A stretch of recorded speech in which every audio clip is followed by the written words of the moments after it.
बंधु माने एही पवित्र पणा संक्रांति दिन निज गलारे पिंधि दियंतु एही गछर चेरकु। निश्चित आपणकर भाग्य आपणकर साथ मिलिबो। आपण जो क्षेत्र को जिबे सेठारे आपण को निश्चित भाव में सफलता प्राप्ति हेबो। बंधु माने आमर हिंदू शास्त्र रे अनेक प्रकार पौराणिक महत्व रही अछि। आमर हिंदू शास्त्र रे एपरि किछि वृक्ष मानक विषय रे उल्लेख रही जो माने कि अत्यंत शुभ एवं पवित्र होइथांती। एमिति एपरि वृक्षलता सब रहिछंती जो माने आम जीवन रे चालुथिबा समस्या गुडी को दूर करिथांती।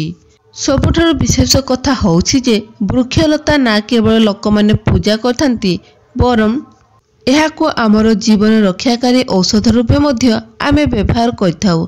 कारण यह अनेक प्रकार बड़ बड़ बेमारी को मध्य ठीक करिथाए एवं आमर वेद पुराण रे मध्य अनेक प्रकार वृक्षलता मानक विषय रे उल्लेख रही जेमिति कि तुलसी गछ, अस्त गछ, बर गछ एमाने बहुत अधिक महत्व रही अछि।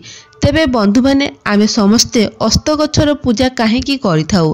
काहेकि आमे अस्त गछर पूजा करिबा उचित? कारण अस्त गछरे 33 कोटी देवी देवतांकर वास होइथाए। सेथिपई आमे माने अस्त गछर पूजा करिथाउ।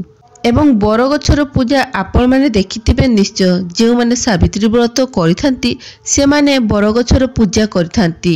कारण वृक्षलता रे एपरि किछि अलौकिक एवं चमत्कारी शक्ति रही थाए जार प्रभाव रे खूब कम समय रे ही आपण को बहुत अधिक शुभ फल मिली थाए। तेबे आजिर एही वीडियो रे मु आपण को एपरि किछि गछर चेर विषय रे कहिबाकू जाउची।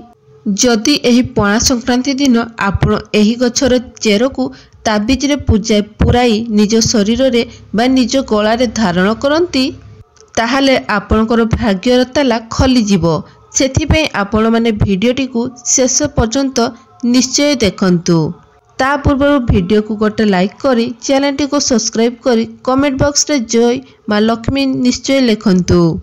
तेबे बंधु माने एही पवित्र पणा संक्रांति दिन आपण जदि माता लक्ष्मीकर आशीर्वाद प्राप्त करिया पई चाहुछंती, आपण चाहुछंती धनर अभाव केबे न हो, धन रोजगार करिवार नुआ नुआ बाट मध्य खोली जाऊ, आपण माने जदि चाहुछंती सिद्धि प्राप्ति करिया पई, धन धान्यर कामना रखुछंती, आरोग्य प्राप्ति करिया पई चाहुछंती, किंबा जदि चाहुछंती आपनक जीवन रु सबुदिन पई दुर्भाग्य दूर होई जाऊ, आपन को समाज रे मान सम्मान प्राप्ति हो, तेबे आजिर एही वीडियो को आपण माने शेष पर्यंत निश्चय देखंतु।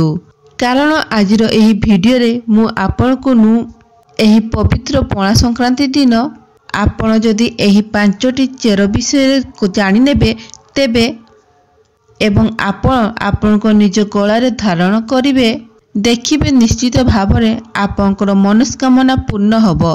कारण वृक्षलता मध्य रे बहुत अधिक चमत्कारी शक्ति रही थाए। बंधु माने आजिर जुगरे आमे माने मेडिसिन उपरे बहुत बेसी निर्भरशील होई जाइछु।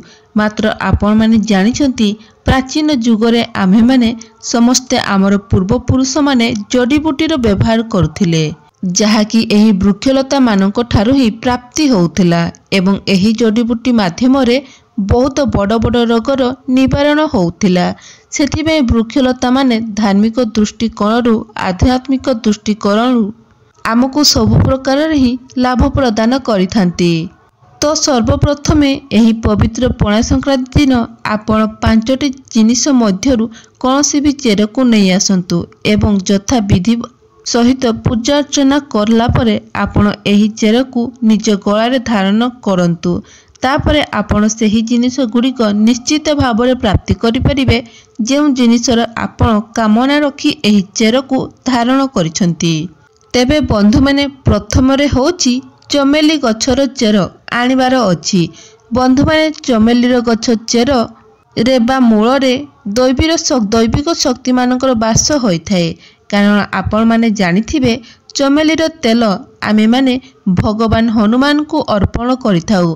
कारण एथिरे प्रभु हनुमानकर दैविक शक्तिर निवास होई थाए एवं जो व्यक्ति माने माँ लक्ष्मी को कृपा प्राप्ति करिया पई चाहुछंती, लक्ष्मी सिद्धि प्राप्ति करिया पई चाहुछंती, मंत्र सिद्धि प्राप्ति करिया पई चाहुछंती एवं आपण जदि उत्तम स्वास्थ्य प्राप्ति करने चाहूँगी एपरी व्यक्ति चमेलीर चेर को अवश्य आनी निज गलारे एही पणा संक्रांति रे आनी निज गलारे धारण करनियंतु। तापरे आपण एहाकू भल भाबरे धोई सफा करनियंतु एवं गंगा जल रे धोई नियंतु। तापरे निजर ठाकुर घर को नेकी आपण एहा उपरे चंदन सिंदूर दे पूजा करनियंतु। तापरे आपण एहाकू चांदीर किंबा तंबार ताबिज रे पुराई निज गलारे धारण करंतु। आपण एहाकू पणा संक्रांति दिन धारण करिपारिबे जहा फल रे आपनकू दैवी शक्तिर प्राप्ति होई पारिबो, अलौकिक शक्तिर प्राप्ति होई पारिबो। एही चेर को धारण करिबा द्वारा आपनको उपरे हनुमानकर कृपा रहिथिबो, आपनकर उत्तम स्वास्थ्य प्राप्ति होइथिबो जहा फल रे आपण सर्वदा निरोग रहिबे। द्वितीय होछि अपमार्ग गछ। एही गछ को अनेक स्थान रे गुगुचिया बोली कहती। तेबे एहाकू अपमार्ग काहेकि कुहा जाइथाए? कारण एहार मंजी गुड़िक अलटा भावरे रही थाए, सेथिपई आमे एहाकू अपमार्ग कहिथाउ। अर्थात एहा दुनियार ठारू अलटा चली थाए। संत महात्मा माने एही अपमार्गर सबुठारू अधिक व्यवहार करथांती, कारण अपमार्गर जे मंजी रही थाए तार खीरी बनाईकी खाइबा द्वारा 1 मास पर्यंत भोक लगी न थाए। सेथि माने संत महात्मा माने एहार मंजी खीरी बनाईकी खाई थांती, जहा फल रे से माने दीर्घ समय पर्यंत साधना करि पारि थांती। तेबे एहाकू आपण किपरि भाबरे पिंधिबा दरकार? तेबे पवित्र पणा संक्रांति दिन आपण एहाकू धारण करि पारिबे। आपण जदि एहार चेर को धारण करूछंती तेबे आपनकर शत्रु मानकर नाश होइथाए। जदि समाज रे आपनकर मान सम्मान नाही, कोनसी व्यक्ति आपन को सम्मान देउ नाहंती, तो एहार चेर को जदि आपण धारण करूछंती तो आपन को मध्य रे आकर्षण क्षमता वृद्धि पाइथाए, जहा फल रे अन्य व्यक्ति माने सम्मान प्रदान करथांती। समाज रे आपन को मान सम्मान वृद्धि होइथाए। एही गछर चेर को आपण जदि निज गलारे धारण करंती तो आपणकर आध्यात्मिक उन्नति होइथाए, आपणको मध्य रे आकर्षण क्षमता बढ़ी थाए। तो निश्चित भावरे आपण एहार चेर को धारण करंतु। एहा व्यतीत चेर को धारण कला परे आपणको ग्रह पीड़ा मध्य शांत होइथाए, जेमिति कि शनि राहु केतु पीड़ारु एसबुरु मध्य दूर होइथाए। तृतीय रे होउछि बर गछर जटा। एही बर गछर जटा आपणकर भाग्यर ताला को खोली देई थाए, राताराती आपणकर भाग्य को चमकाई देई थाए। बर गछर जे जटा रही थाए ताहा आध्यात्मिक दृष्टिकोणरू एहाको बहुत पवित्र माना जाई थाए एवं आमर हिंदू धर्म रे बर गछ को देववृक्ष मध्य माना जाई थाए। तेबे एहाकू देववृक्ष काहेकि कहा जाई थाए? कारण सावित्री व्रत दिन आपण निश्चित भावरे देखिथिबे एही गछर पूजा करा जाई थाए। कारण जेउ बर गछ रही थाए सेथिरे समस्त देवादेवी मानकर शक्ति निहित होई थाए। बर गछरे पितृपुरुष मानक मध्य वास होई थाए। बर गछ को भगवान शिव शंकरंकर स्वरूप बोली मना जाई थाए।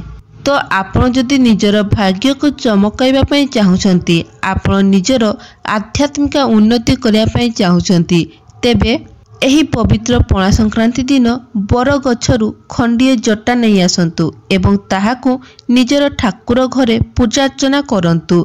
एहा परे आपण एहाकू ताबिज रे पुराई निजर गलारे किंबा हातरे धारण करंतु।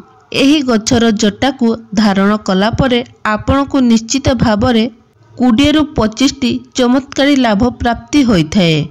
चतुर्थ रे होउची श्वेत अरख गछर चेर। एही श्वेत अरख गछ को भगवान श्री गणेशंकर स्वरूप माना जाई थाए। जेतेबेले गोटिए धला अरख गछ श्वेत 7-11 वर्ष हो जाई थाए तो ताहा भगवान श्री गणेशंकर षंढर आकार नहीं जाई थाए। भगवान श्री गणेश को रिद्धि सिद्धि शुभ लाभंकर स्वामी बोली कहा जाई थाए। तो जदि आपण रिद्धि सिद्धि शुभ लाभ एवं धन वैभव प्राप्ति करने ପାଇଁ चाहूछंती तो एही श्वेत अरख गछर चेर को एही पणा संक्रांति दिन नहीं आसंतु। तापरे एहाकू आनी निजर ठाकुर घरे ଏହାକୁ ଭଲ ଭାବରେ ପୂଜାର୍ଚ୍ଚନା କରନ୍ତୁ। ତାପରେ ଏହାକୁ ନିଜର ଗଳାରେ ଧାରଣ କରନ୍ତୁ, ଯାହା ଫଳରେ ଆପଣଙ୍କୁ ଅନେକ ଗୁଡ଼ାଏ ଲାଭ ପ୍ରାପ୍ତି ହୋଇଥାଏ। ଏହି ଅରଖ ଗଛର ଚେରକୁ ଧାରଣ କଲା ପରେ ଆପଣଙ୍କର ନବଗ୍ରହ ଶାନ୍ତ ହୋଇଥାନ୍ତି। ଆପଣଙ୍କ ନବଗ୍ରହ ପୀଡ଼ା ଠାରୁ ଆପଣଙ୍କୁ ମୁକ୍ତି ମିଳିଥାଏ।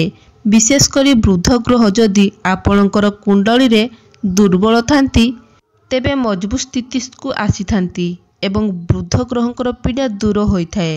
ଶେଷରେ ହେଉଛି ଅପରା ଗଛର ଚେର। ଅପରା ଗଛର ଯେଉଁ ଫୁଲ ରହିଥାଏ ତାହା ଶନିଦେବଙ୍କର ଅତ୍ୟନ୍ତ ପ୍ରିୟ ହୋଇଥାଏ। ଏହା ସହିତ ଦେବଦେବ ମହାଦେବଙ୍କର ମଧ୍ୟ ଅତ୍ୟନ୍ତ ପ୍ରିୟ ହୋଇଥାଏ। ଆପଣ ଯଦି ଶନିଦେବଙ୍କୁ ପ୍ରସନ୍ନ କରିବା ପାଇଁ ଚାହୁଁଛନ୍ତି ତେବେ ଆପଣ ଅପରାଜିତା ଗଛର ଚେରକୁ ଧାରଣ କରିବା ଉଚିତ। ଆପଣ ଚାହିଁଲେ ଏହାକୁ ତାବିଜ ଚାନ୍ଦିର କିମ୍ବା ତମ୍ବାର ତାବିଜରେ ପୁରାଇ ଧାରଣ କରିପାରିବେ। ନିଶ୍ଚିତ ଭାବରେ ଆପଣଙ୍କୁ ଶନିଦେବଙ୍କର କୃପା ପ୍ରାପ୍ତି ହେବ ଏବଂ ଆପଣଙ୍କ ଉପରେ ଶନିଦଶା ଯଦି ଚାଲୁଥିବ ତେବେ ସେହି ପୀଡ଼ା ମଧ୍ୟ କିଛି ମାତ୍ରାରେ କମିଯିବ। ଆପଣଙ୍କ ଭାଗ୍ୟର ତାଲା ଖୋଲିଯିବ। ଆପଣଙ୍କର ଯଦି ଚାକିରି ସମସ୍ୟା ରହିଛି ତେବେ ଚାକିରି ମଧ୍ୟ ପ୍ରାପ୍ତି ହେବ। ଆପଣଙ୍କ ମଧ୍ୟରେ ଆଧ୍ୟାତ୍ମିକ ଉନ୍ନତି ହୋଇଥିବ। ଆପଣ ଯେଉଁ କ୍ଷେତ୍ରକୁ ଯିବେ ସେଠାରୁ ଆପଣଙ୍କୁ ସଫଳତା ନିଶ୍ଚିତ ପ୍ରାପ୍ତି ହେବ। ତ ବନ୍ଧୁମାନେ, ଆଜିର ଏହି ଭିଡ଼ିଓରେ ମୁଁ ଆପଣଙ୍କୁ ଯେତୋଟି ଗଛର ଚେର ବିଷୟରେ କହିଲି, ଯଦି ଆପଣ ବିଶ୍ୱାସର ସହିତ କୌଣସି ଗୋଟିଏ ଚେରକୁ ଆଣି ନିଜର ଗଳାରେ ଧାରଣ କରନ୍ତି ଏହି ପବିତ୍ର ପଣା ସଂକ୍ରାନ୍ତି ଦିନ, ତେବେ ନିଶ୍ଚିତ ଭାବରେ ଏହା ଆପଣଙ୍କୁ ଚମତ୍କାରୀ ଫଳ ପ୍ରଦାନ କରିବ ଏବଂ ଆପଣଙ୍କର ଭାଗ୍ୟ ମଧ୍ୟ ପରିବର୍ତ୍ତନ ହୋଇଯିବ। ସେଥିପାଇଁ ଆପଣ ନିଜର ଭାଗ୍ୟର ତାଲା ଖୋଲିବା ପାଇଁ, ନିଜର ମନସ୍କାମନା ପୂର୍ଣ୍ଣ କରିବା ପାଇଁ ଏହି ଚେର ନିଶ୍ଚିତ ଭାବରେ ଧାରଣ କରିବେ, କାରଣ ଏହି ଚେର ରକ୍ଷା କବଚ ଭଳି ପ୍ରତ୍ୟେକ କ୍ଷେତ୍ରରେ ଆପଣଙ୍କୁ ସୁରକ୍ଷା ପ୍ରଦାନ କରିବ। ତେବେ ବନ୍ଧୁମାନେ, ମୋର ଭିଡ଼ିଓଟି ଯଦି ଆପଣମାନଙ୍କୁ ଭଲ ଲାଗିଥାଏ ତେବେ ଭିଡ଼ିଓକୁ ଲାଇକ୍ କରି ଚ୍ୟାନେଲଟିକୁ ସବସ୍କ୍ରାଇବ୍ କରି ନିଅନ୍ତୁ ଏବଂ କମେଣ୍ଟ ବକ୍ସରେ ଭକ୍ତି ଏବଂ ଶ୍ରଦ୍ଧାର ସହିତ ଜୟ ମା ଲକ୍ଷ୍ମୀ ନିଶ୍ଚୟ ଲେଖନ୍ତୁ।